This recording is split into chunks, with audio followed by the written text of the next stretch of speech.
In this episode of the Futbol Weekly Podcast, we'll be discussing the week that was in the world of football. This is our last show before the holiday break. Get stuck in. Be back after this.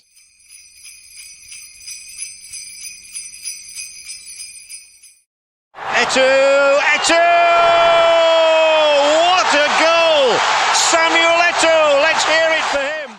And this is the week that was in the world of football this past week. Oh my goodness. So much has happened. So many more head-shaking decisions by the referees association and the English FA. Champions League round of 16 teams. All the teams that are in the round of 16 have been determined. I know this happened a couple of weeks ago. The Euro, or what I like to call the World Cup draw, came out. We'll discuss some of those groups. The round of 16 knockout draw is tomorrow on Monday the 18th. So we'll see if you have a team that's in Champions League. You'll find out who they're playing tomorrow. So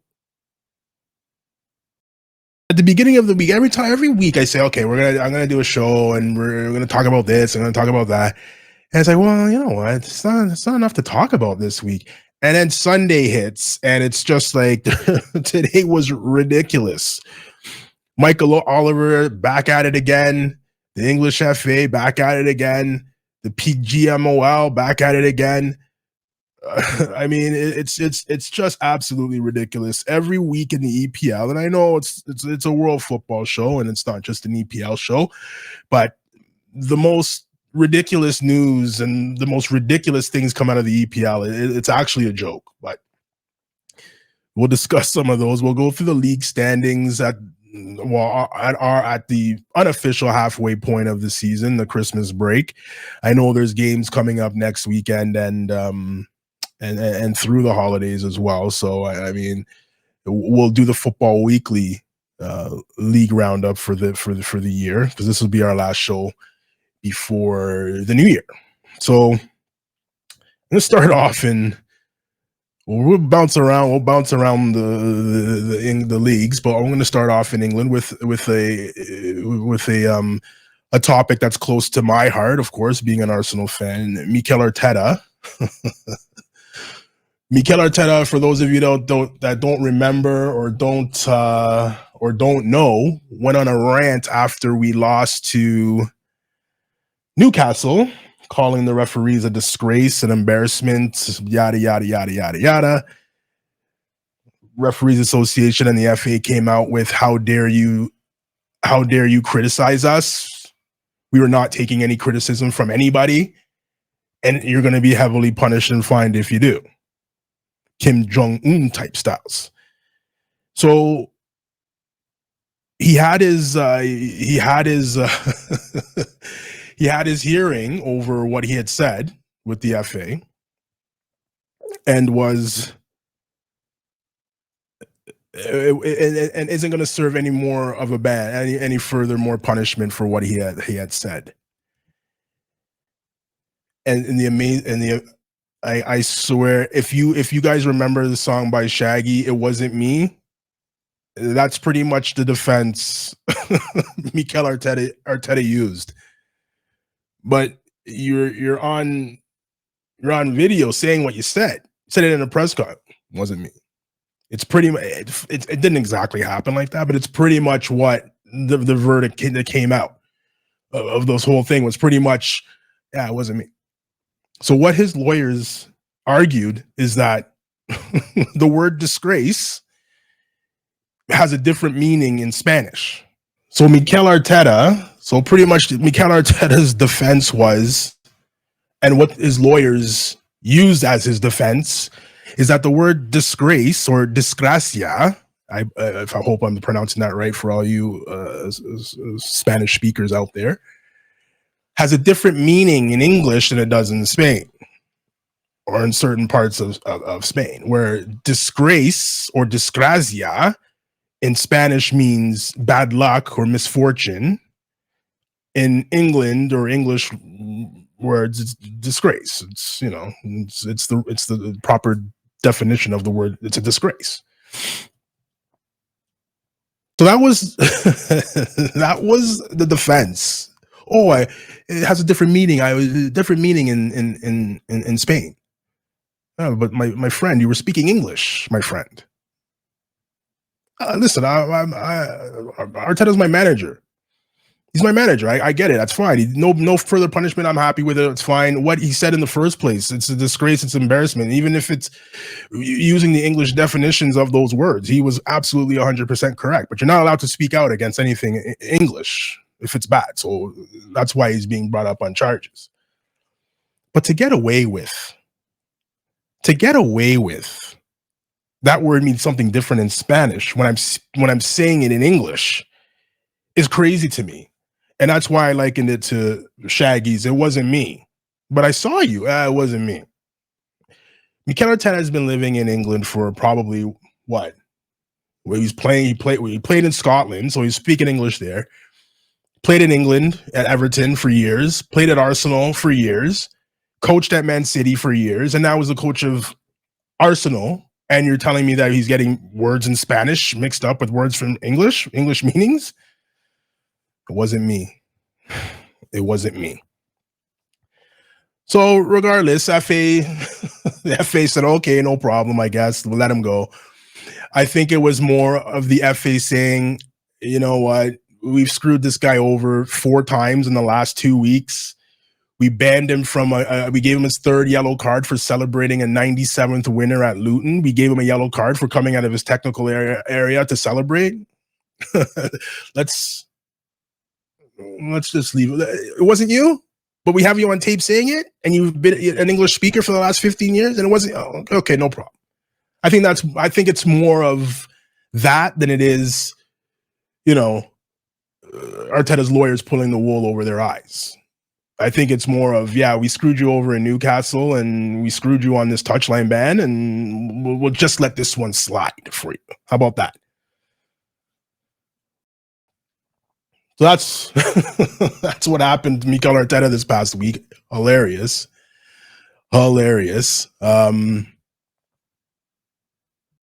Big win against Brighton this morning.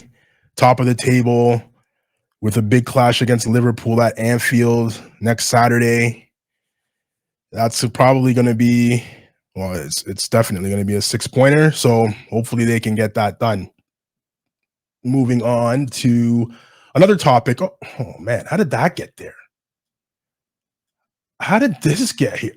I thought we're not doing Ange Ball anymore. Oh man, how do I get this off the screen? Well, they beat Newcastle actually, so there's their green check mark. They lost those 5 against teams in the top half of the table. And then they're back to their winning ways, Tottenham fans. You guys beat Nottingham Forest this past weekend. So you're back to beating teams that are probably going to get relegated. So how do I get this off the screen? Ange Ball. Oh my God. Oh, sorry. There you go. Now it's gone. Sorry about that, Tottenham fans. Moving on. Listen, I'm a big enough guy when I make a mistake or I say something that may come back to bite me in the ass. It's early. It's very early. If you listen to the other podcast, The Clock Enders, which will be coming back in the new year, if you listen to that Arsenal-based podcast, you would have heard all my ramblings and rants on a player that we bought in the summer, Kai Havertz. You would have heard it all. None of it was pretty, but we're starting to see what Mikel Arteta saw in this player come out in the play. 4 goals this season. He has more goals, or he has the same amount of goals as Rashford, Martial, Højlund, Antony, the kid that hit the bike the other week combined. Those 6 players combined have 4 goals. Kai Havertz has 4. Today was the typical Kai Havertz game. Didn't do anything. A couple of headers here, a couple of headers there. Didn't do anything for 89 minutes, and then popped up with the game sealing goal to make it 2-0, and then that's jam done. Maybe Mikel Arteta. Maybe we're starting to see what Mikel Arteta sees in this guy. I'll reserve. I'm not saying he's going to be. Not saying he's Ronaldinho or anything like that. I'll be reserved, and I'm not calling him the best player or we're getting our money's worth. Not yet. But maybe I'm starting to warm to Kai Havertz. And when I see his name on the game sheet, it's not, oh my God, what the hell is Arteta doing? Maybe we're getting there. How come Havertz is starting before Trossard? Maybe I'm starting to get, okay, Havertz is playing. Okay, no problem. Maybe we're getting there. So that's my Kai Havertz apology. Hopefully I'm eating crow at the end of the season and he's scoring the game-winning goals against Man City and in the Champions League like he did for Chelsea. So as we mentioned before, the Champions League round of 16 is here. The top teams here. Well, actually, it's not even that way. So if your team is one of these teams, the draw is tomorrow. Should be very interesting to see who gets who and what the ties will be. For Arsenal fans out there, they can't play PSV, they can't play Man City, and they can't play any of the teams that finished first in their division. So they can't play Bayern, they can't play Real, they can't play. I think Atletico won their group. They can't play Barca. I don't think they can play Dortmund. So I mean, there's a lot of good teams that are left. I mean, we have we can play Red Bull, we can play PSG, who finished second. Real Sociedad, Inter, Lazio, Copenhagen. Napoli. All those teams are available for Arsenal to play. I don't have a preference. I know people are out there. Oh, who do you want to see? Who do you want to see? I'm happy to be in the final round. The way Arsenal are playing right now, still need a striker. Still need a big time striker. But the way Arsenal are playing right now, I believe they can win any tie against any one of those runner ups in the league. I love getting down to the nitty gritty when we're talking about the last day of the group stage and who needs to go through. And I was watching a little bit of the Newcastle Milan game while I was at work, and I don't know, the site I was using crapped out on me, so I couldn't watch it after Newcastle scored. So I was thinking, oh my God, Newcastle is that team for me now. Like I want you to lose every single game. A couple of seasons ago it was Everton. This year it's Newcastle. I don't want to see Newcastle win anything. So I was very upset. I know Joe's a Milan fan, so I was hoping Milan would beat them. And then to come out from work and hear that Milan actually scored 2 goals in the second half and outplayed them, to have Newcastle finish last in the group and not even get bounced down to Europa League, biggest smile on my face. Biggest smile on my face. I don't care about injuries. Every team goes through them. For me, I believe in football karma, and it's not over yet. It's not over yet. So good on you for not making it into Europe at all. Hopefully you don't make it. Hopefully you don't make Champions League next year as well.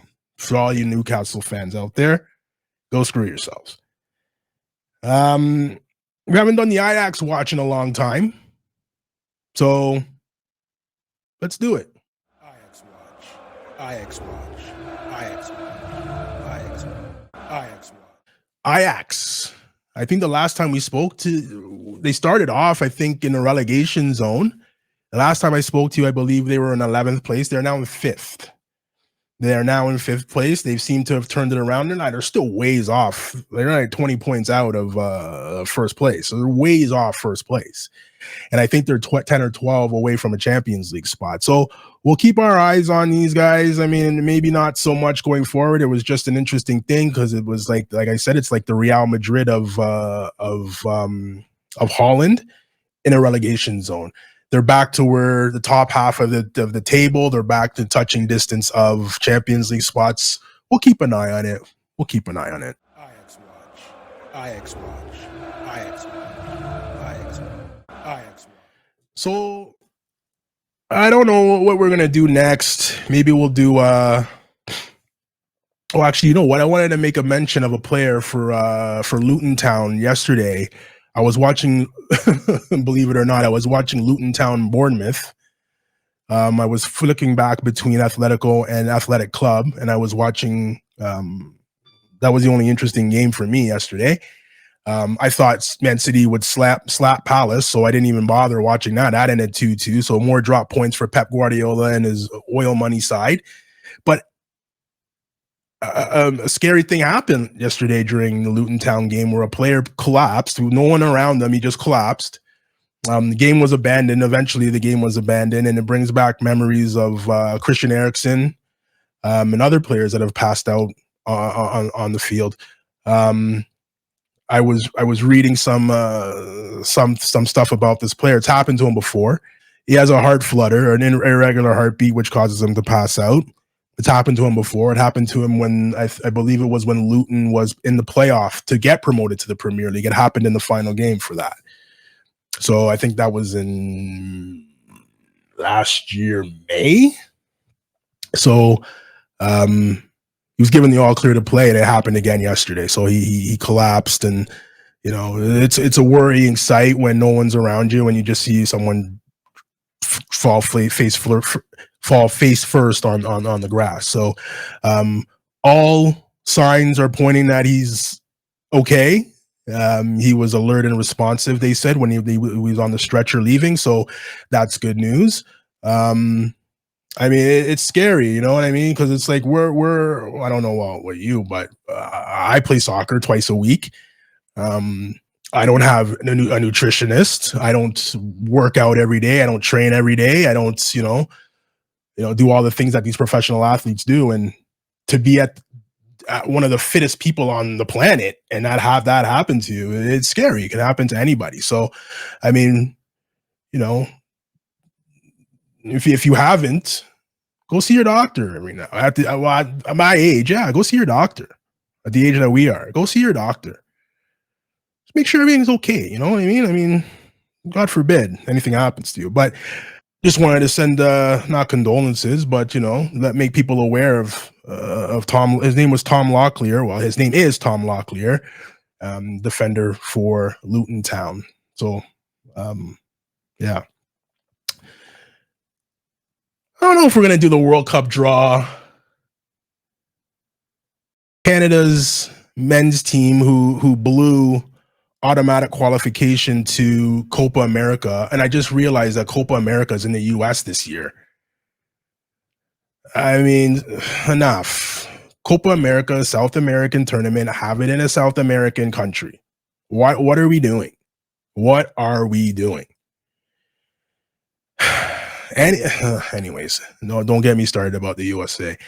So it's in the USA.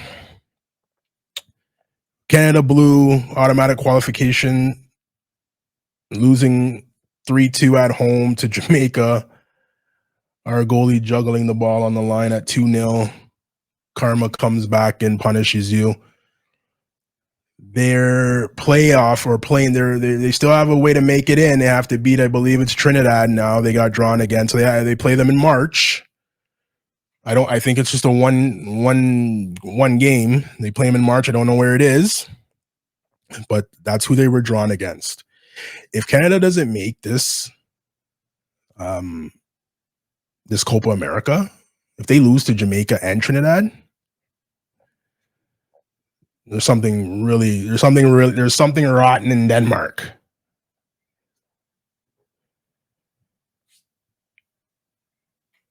Maybe Herdman saw something and said, later, or he just took the $1 million that TFC offered him.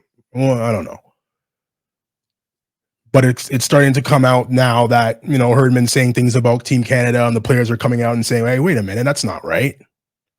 Eustáquio was the latest player to come out and to disagree with some of the things that Herdman has said.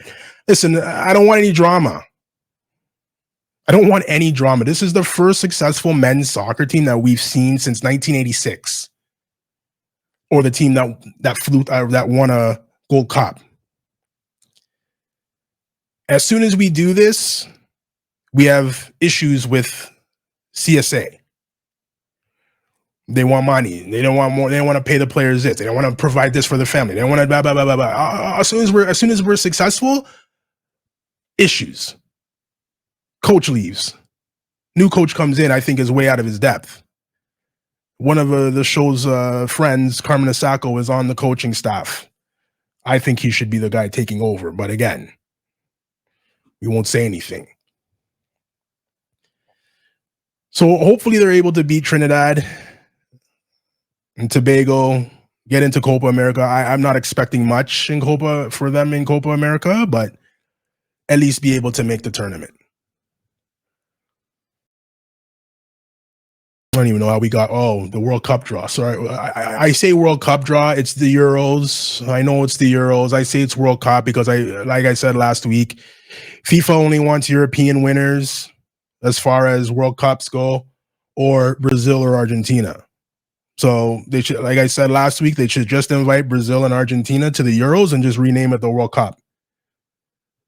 I apologize to African nations. I apologize to Asian nations, Australia. Well, I guess that's part of Asia.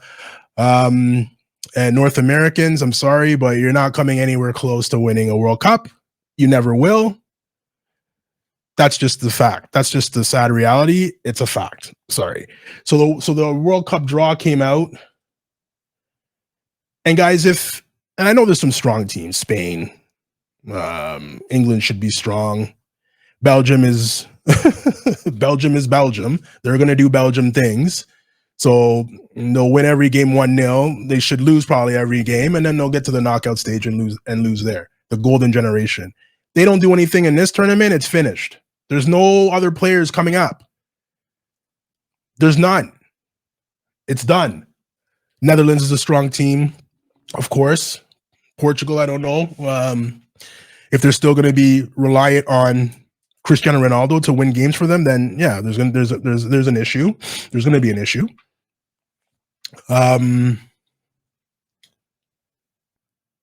But if France doesn't win this Euro World Cup, it's rigged. This Euro/World Cup, it's rigged. And I know they're in Group D, maybe depending on who the playoff winner is. I don't even know who that winner A is. I know Ukraine's in one of the playoff groups too, which would be a tough ask. They should win the group. But if France doesn't win the Euro, I don't know. I don't know. I would bet everything I own that they win the Euro. They should. I can't see Germany, normally a powerful team. I don't see them beating them. Spain, I don't see them beating them. Italy, I don't see them beating them. England, probably the best chance, but Southgate's the coach, so I don't see them beating them.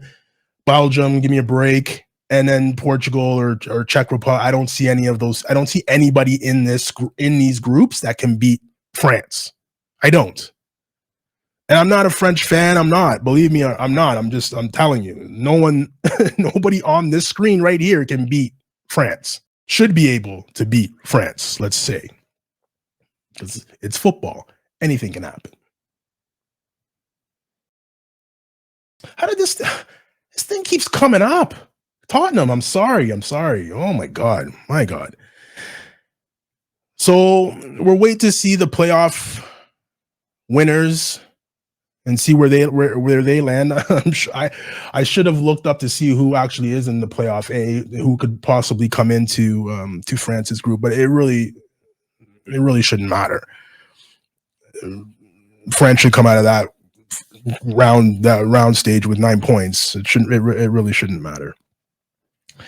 So let's knock off with the we'll try to end off with the league standings at this time. This is the last, like I said before, it's the last show before the new year. before January. We get back into it January 2nd or 3rd or whatever. There should be a lot of games that have gone on, so we'll do a show early in the new year. But this is going to be the last show before Christmas and the holidays and all of that stuff. So let's get into the league tables. Real Madrid is now in the Liga. Real Madrid is now overtaking Girona only by a point. They are only up by a point on them. Barcelona and Atletico Madrid have dropped points this past weekend. So they sit, Barcelona sits 3rd, Atletico Madrid sits 4th. Athletic Club is right behind them, right behind Atletico Madrid. They actually played yesterday and Athletic Club beat them 2-0. So they're moving up as well. Real Sociedad, who's also in the round of 16 of Champions League, is not far behind them in 6th place. So Real Madrid, Girona, Barcelona, Atletico Madrid, Athletic Club, Real Sociedad. If you want something to do, go look at Girona's roster and see if you recognize anybody on it. That would be your homework for the summer, for the holiday break. Moving on to Serie A, I just finished watching Inter Milan beats Lazio 2-0. Both those teams are in Champions League round of 16. Find out who they play. They can't play each other because they're from the same league. But I was actually talking to Joe today, Mr. Milan, and we both agree. I don't understand how Juventus is doing it, but they play awful football. It's awful to watch. And we were talking about Allegri. And I likened him to my basketball team, the New York Knicks. I likened him to our coach. The New York Knicks basketball coach, Tom Thibodeau, is coaching like it's 2004 basketball. Remember how he used to play basketball in the NBA in 2004? He's still running plays and coaching like it is. And that's the same thing with Allegri. You can't score a goal and sit back and absorb pressure. You score a goal in the first 10 minutes of the game, you sit back and absorb pressure for 80 minutes. Can't do that. You got to go. You got to get a second. You got to get a third. We're talking about the Brighton game today against Arsenal. Arsenal had the ball 80% of the game, 85% of the game. Boom, boom, boom. Only scored 1 goal. Brighton got 1 chance and almost scored. And at that point, it makes it 1-1. And then you're sitting back saying, How are we 1-1? How did we get here? We've been dominating this game. You have to score. You have to score. And then Kai Havertz came in and scored the sealer. That one's for you. So Serie A, Inter takes over at first place. Beating Lazio today. They take over first place. Juventus is 2nd. AC Milan is 3rd. Bologna. Thiago Motta. Remember Thiago Motta? He's coaching Bologna. Look how they're playing. Thiago Motta takes over Juve. You don't see what you see when Juve plays. Juve tied Genoa on Friday. If you watch that game, I feel sorry for you. Snooze fest, man. Snooze fest. With those type of players that you have on that team, how are you playing like that? Napoli rounds out the Napoli tied on points with Fiorentina. They round off the top 5 there for European spots. Roma sits 7th behind them. Jose Mourinho in Roma. They're talking about sacking there, and when we get to EPL, we're going to talk about sackings and getting rid of coaches and things like that. But there's no one out there. There's nobody out there. We'll go to Bundesliga first. So we got Bayern. We're in Germany now. Bundesliga at the Christmas break. Up Bayer Leverkusen 4 points up on Bayern Munich. Bayern Munich and Red Bull Leipzig, both in the round of 16 Champions League, as well as Dortmund, who lie 5th in the league. And and SC Freiburg round off the European spots for the Bundesliga. So Bayer Leverkusen, Bayern Munich, RB, Red Bull Leipzig, Stuttgart, Borussia Dortmund, and Freiburg round off the Bundesliga. My guy Granit Xhaka, Bayer Leverkusen, no losses for Leverkusen, and that's the type of clip you have to be on to keep a team like Bayern Munich at bay, because those guys are a machine.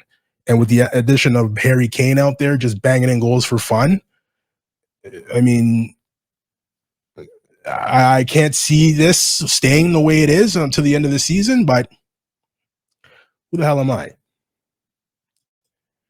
Finally, we get to the EPL. Arsenal on top, who beat Brighton today 2-0. Liverpool played Manchester United this morning, 0-0 draw. If Liverpool play like that against Arsenal next week, it'll be a 0-0 draw because we don't score. I was telling Joe, if we had a player like Harry Kane, we'd win every game 6-0. I honestly believe it. We would win every game 6-0. The amount of chances we create, and it's not that we don't create chances. We create chances. We just miss. We miss the net. If we had a clinical goal scorer like a Harry Kane, we would have won today, probably, no joke, 4 or 5-0 today, with the amount of chances that we had and missed. If we had a striker, a real striker, a Dusan Vlahovic, if we had Vlahovic up there, we probably would have won 3-0 or 4-0. You would have got a hat trick. It was so easy today, but we stink it in front of the net. We don't have finishers. Anyways. Arsenal on top of the league, Liverpool in second place, Aston Villa in third, Man City in fourth, dropped points yesterday again against Crystal Palace, up 2-0, and ended up drawing with a 96th minute penalty PK given up by someone on the team. I think it was Ruben Diaz. Your boys Tottenham, fifth place on 33 points. Your boys Newcastle, sixth place out of Europe. And pretty much the way it stands now, they're 10 points behind Arsenal for first. They ain't catching us, that's for sure. And they are 4 points away from Europa League spot, meaning that they're 5 points away from Champions League spot, and that's Man City. Aston Villa is probably the surprise. Unai Emery has them playing very well. I'm still not scared of Aston Villa because Aston Villa are Aston Villa. There's nobody really on Aston Villa that I'm worried of. I mean, everyone's giving praises and transfer rumors of Douglas Luiz to Arsenal. I don't see what he does. That's not the type of midfielder we need. If you didn't watch the Arsenal versus Aston Villa game a couple of weeks ago, I understand why the goal didn't count. Havertz's goal, I understand why it didn't count. No problem. That's the rule. It's a stupid rule, but that's the rule. So I get why that didn't count.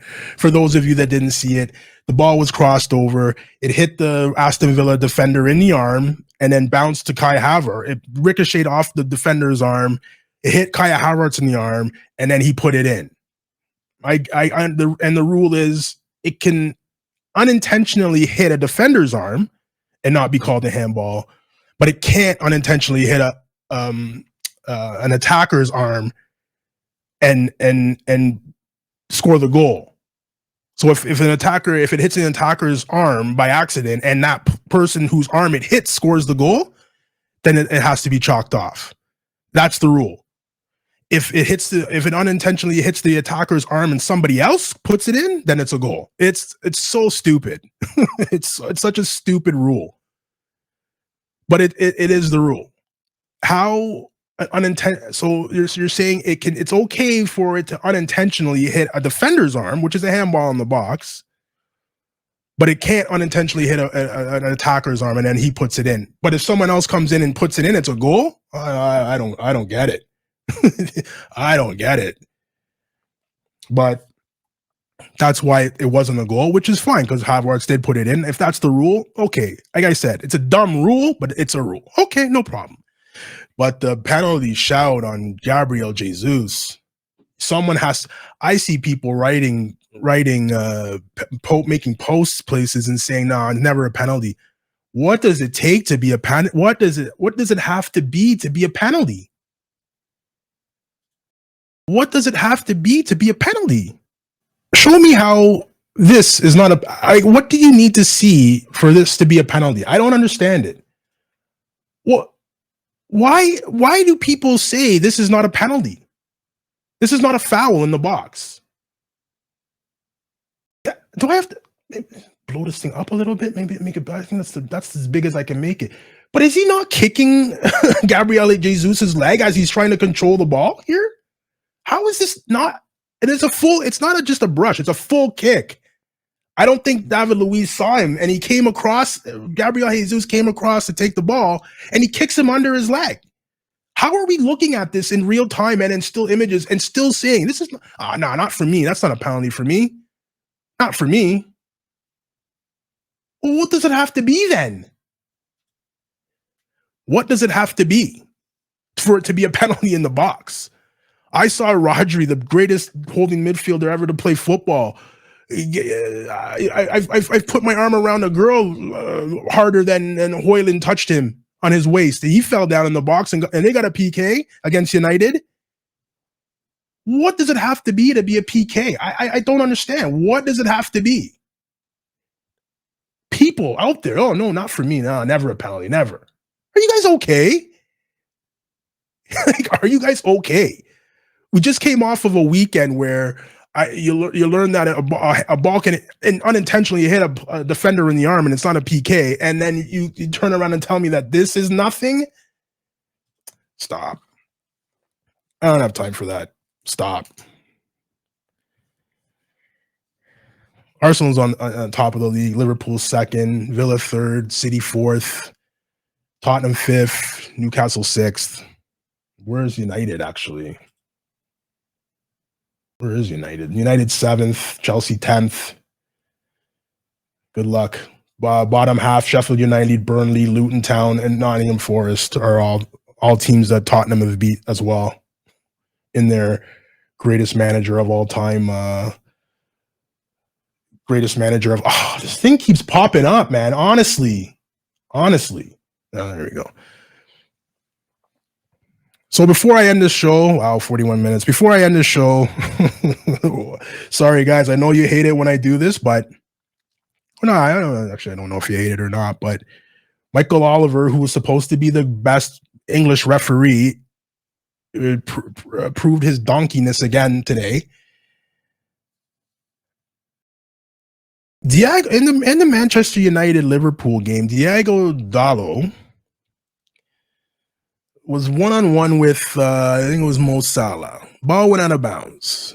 It's Man United's ball. And they called it Liverpool's ball. It's injury time. It's 95th minute, 94th minute, whatever it is. It goes out of bounds right near the corner flag of Manchester United's net. So it's a throw in there.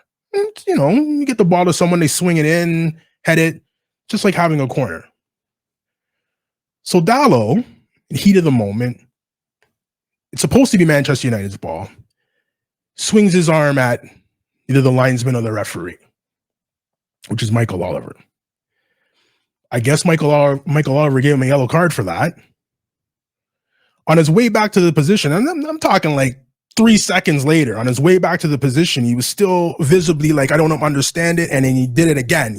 But he did it to himself, not to himself, but on his way back to his position, he did one of those again. Michael Oliver turns around and gives him another yellow card and sends him off for a second yellow. We got 2 yellow cards in about 5 seconds. You've seen this? Oh, wait, you have. You have seen this because this idiot did it to Arsenal a couple of years ago. It was Wolves against Arsenal at Molineux. Gabriel Martinelli tried to stop a fast throw-in. So he jumped up with his hand and tried to block it. Or he pushed the guy that was about to take the throw and he kind of shoved him. So he wouldn't take it fast. So Michael Oliver let the play go. Play on, because the ball did get thrown in. He let the play go. No problem. Martinelli chases back, and ends up fouling the guy who the ball came to. Michael Oliver turns around and goes, okay, you're going to get a yellow card for pushing the thrower, and you're getting a yellow card for that foul. That's a red.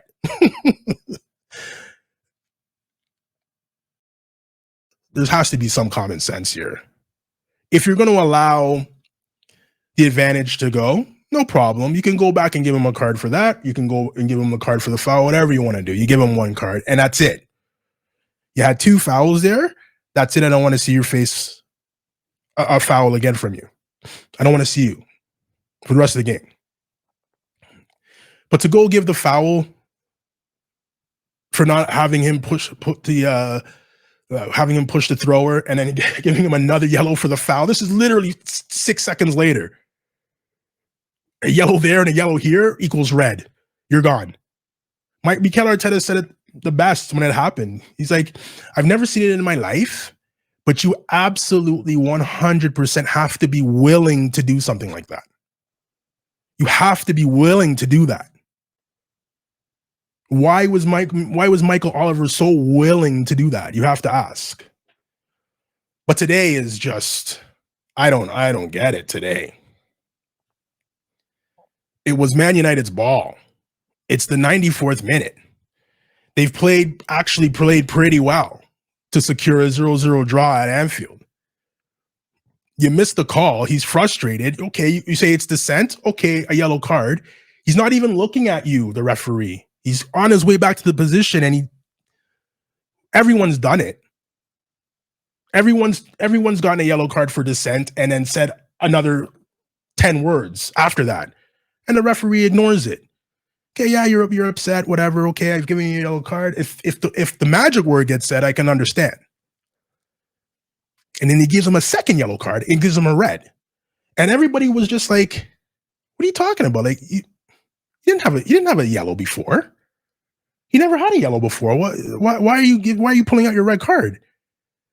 And it's because you had dissent 6 seconds before that, and now you did it again. I'm giving you 2 cards. Diego Dallo literally took 10 steps and got 2 yellow cards in that period and got sent off by the same idiot who did it 2 years ago. It's going to be very interesting to hear what Ten Hag and the Referees Association, Howard Jong-un, or Howard Webb, Kim Jong-Webb says, that's better, Kim Jong-Webb, what he says about that. He's going to agree with Michael Oliver that he deserves 2 yellow cards, which is a farce, but what are you going to do? So, guys, here's my Christmas gift to you. I know I've been saying it for months and shows and this and that and this and that, but I finally did it. I finally got the the website back up and running. It was one of those things where it's like, I know I have to do it, but I know it's going to take me about a week and a half to do everything. And every time I do something else is going to break, and then I got to fix that. And then something else is going to break, and I got to fix that. And I just was not looking forward to it. It is how it happened, but I stuck through it. Website's back up. That means we're back on Spotify. We're back on Amazon Music. We're back on iHeartRadio, back on Apple Music, back on TuneIn. We're still on Twitter. We're still on Instagram and TikTok, and of course YouTube, as you can see. But now, if you don't have access to any of the videos or social media or anything like that, you can subscribe on Spotify. You can tell Alexa play Futbol Weekly Podcast, and she should oblige. And we're back on Apple Music again, starting from this episode. So, guys, if you haven't subscribed to the podcast, though, any of these platforms here, if you haven't subscribe. Just do it. It's free. It lets me know that people are interested in what I'm saying. I keep doing the shows and all of that stuff. So, guys, subscribe. So, guys, I know it hasn't been a full year, but we all made it. We made it through the year from January to January. We're almost done. We've almost all made it.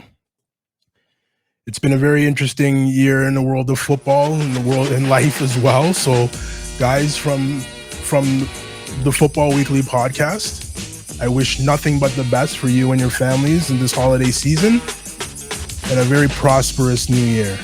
Guys, we'll catch you on the other side in 2024. Once again, happy holidays. We'll catch you then. Say Merry Christmas and Happy New Year!